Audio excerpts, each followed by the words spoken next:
Ashok sir, rally आप लोग निकाल रही हैं जंतर मंतर पर, क्या मतलब क्या हुआ, क्या इसका ये परिणाम जो है ये कहाँ तक जाएगा? अब देखिए, हमने कल रामलीला ग्राउंड में बहुत बड़ा आंदोलन किया। उसके बाद अभी जंतर मंतर में क्रमिक अनशन पे सब लोग बैठे थे। कल और परसों भी हम क्रमिक अनशन में बैठेंगे और मंडे को हम आमरण अनशन का घोषणा करेंगे।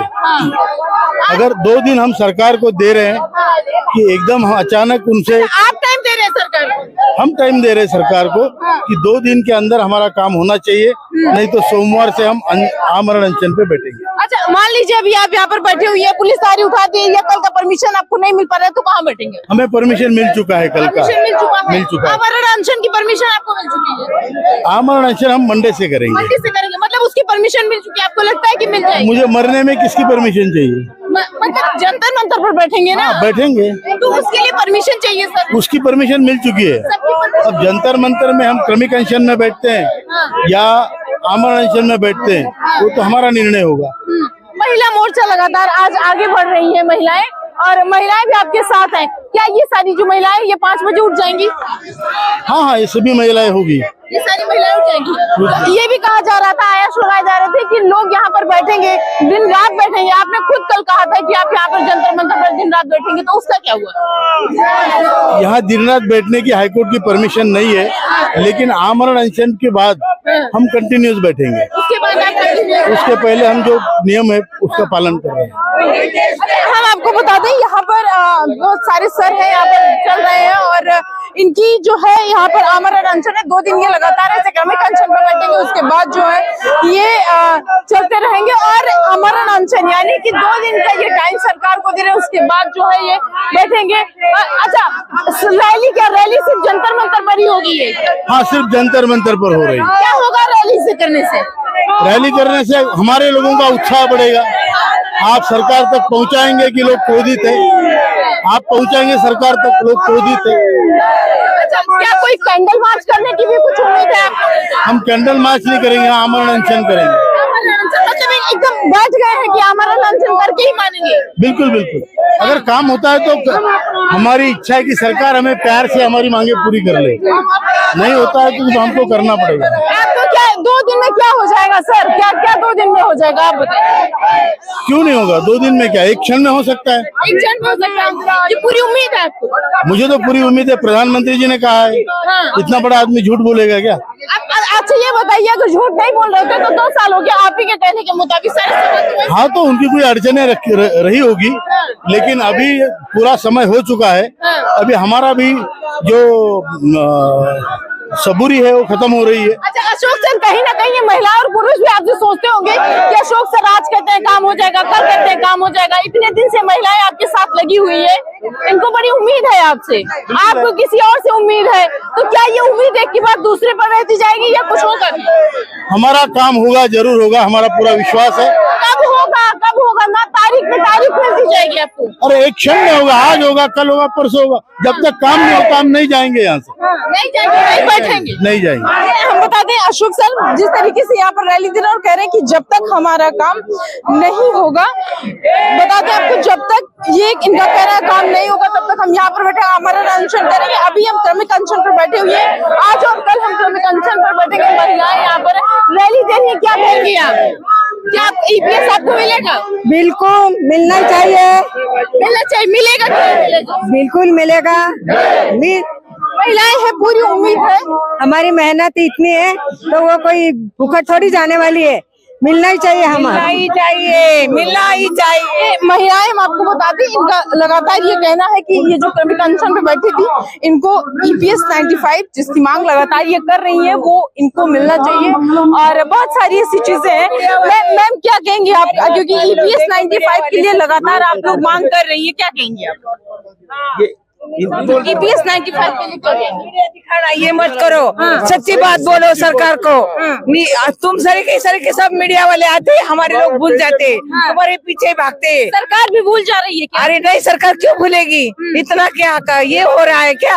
हाँ, सरकार क्यों भूलेगी, सरकार को करना ही पड़ेगा। याद ही कहाँ रखी है, क्या याद कहाँ रखी EPS 95 बोलो। अरे चल रहा है काम, बोल रहे हैं देंगे ऐसे चलते रहेगा। अरे हमारी मोदी पर विश्वास है हमारा, हम मोदी पर विश्वास रखते हैं, वो जरूर हमारा काम करेंगे।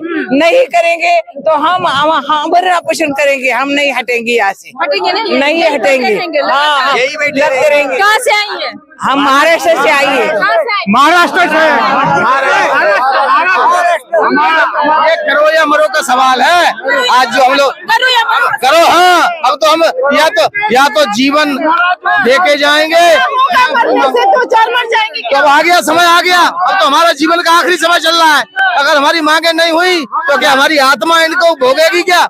इस वजह से अब समय आ गया है, अब हम मानने वाले नहीं है, हमारी तो हिसाब होना है। हमारी आपने जो 10 साल पहले आपने वादा किया था कि हम आपको होशियारी कमेटी की सिफारिश से लागू करेंगे, आप संसद में बैठे हुए संसद में आवाज उठाइए, अभी मीटिंग चल रही है, वो आपात बैठक बुलाइए। और ये देश की सबसे कमजोर अगर कहा जाए तो ये देश का मामला नहीं है, ये पूरे अंतर्राष्ट्रीय स्तर का मामला है, क्योंकि हिंदुस्तान, हाँ ये हिंदुस्तान की सबसे गरीब कौम है EPS 95, जिनको 1000-1500 रुपए में जीवन जीने का सम्मान देने का काम ये कर रही है। कहते हैं कि हम सम्मान कर रहे हैं, क्या 1000-1500 रुपए में किसी परिवार का गुजारा हो सकता है? करो या मरो की स्थिति आ गई है। हाँ, मैं EPS 95 पैठन तालुका अध्यक्ष डांगे आपा बात कर रहा हूँ। हम 6 साल से ये EPS 95 भारत देश के 186 उद्योग में के जो कर्मचारी है निम्न सरकारी, वो कर्मचारी का लड़ा चालू है हमारे राष्ट्रीय अध्यक्ष कमांडर साहब के आधिपत्य के नीचे। हम लड़ा दे रहे, लड़ा देने के बाद कौन सा ही शासन हमारा सुन रहा नहीं। और हमारा कैसा है, जो पेंशन हमारा हर महीने को पैसा कटता 30-35 साल 1250 रुपए मंथली, और 35 साल के बाद हम जब रिटायर होते तो हमको 50 रुपए से 3000 तक पेंशन मिलता, उसका कोई सुनता नहीं। और हमारा पेंशन धारक जब मैं मर गया, मरने के बाद मेरे औरत को भी आधा पेंशन लागू होता। अभी मेरा सुनो तुम, अभी मेरा जो पेंशन 2000 है, तो बाद में मेरे मिसेज को 1000 मिलेगा।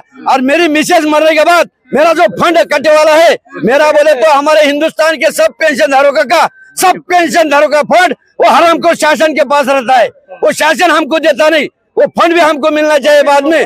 और ये जल्दी से जल्दी हमारा पेंशन, अभी हम 7 साल से लड़ा दे रहे, आज लड़ा हमारा ये शासन ने दिया तो हम यहाँ से जाएंगे, नहीं दिया तो हम यहाँ मर जाएंगे, मगर हम यहाँ से पेंशन वाले लेके जो हटेंगे नहीं। गारंटी की बात करते, बात गारंटी की है, ये गारंटी, एक मिनट सुनिए जरा, बात तो कहने दीजिए। बात गारंटी की है ना, जब बात गारंटी की आती है तो आपने 10 साल पहले 2014 में गारंटी दी थी। आपके केंद्रीय मंत्री प्रकाश जावड़ेकर केंद्रीय मंत्री थे। सबर रखिए। प्रकाश जावड़ेकर ने जो कहा है उसको पूरा करने का समय आ गया है। आपने तब गारंटी दी थी, आज गारंटी की बात आप करते हो। नरेंद्र मोदी के मोदी माँ ने गारंटी, हमारी जो गारंटी दी है, जो 2014 में आपको गारंटी मिली थी वो 24 में फिर मिलेगी। अब नहीं मिलेगी। अब तो उन्होंने कहा है कि गारंटी का मतलब तो यही होता है, खाली गारंटी मिलेगी, EPS नहीं मिलेगा, खाली गारंटी। ऐसे कैसे हो जाएगा? इसी वजह से तो हम 24 से पहले यहाँ इकट्ठे हुए हैं। तो आगे जो है जीत ही नहीं सकते फिर ये खाली गारंटी यहाँ चल रही है। हम आपको बता दें, बहुत सारे लोग हैं, कितनों से बात करें, सरकार 14 में गारंटी दी है, चुनाव था, 24 में गारंटी देगी, चुनाव है। अब किस बात की गारंटी देगी? क्या वो काम करने की गारंटी देगी, EPS की गारंटी देगी, कि 14 में जो गारंटी की थी उसकी गारंटी देगी? बहुत सारे लोग आमरण अनशन कर रहे हैं, कोई फर्क नहीं पड़ता सरकार को, करो या मरो। EPS हम तभी देंगे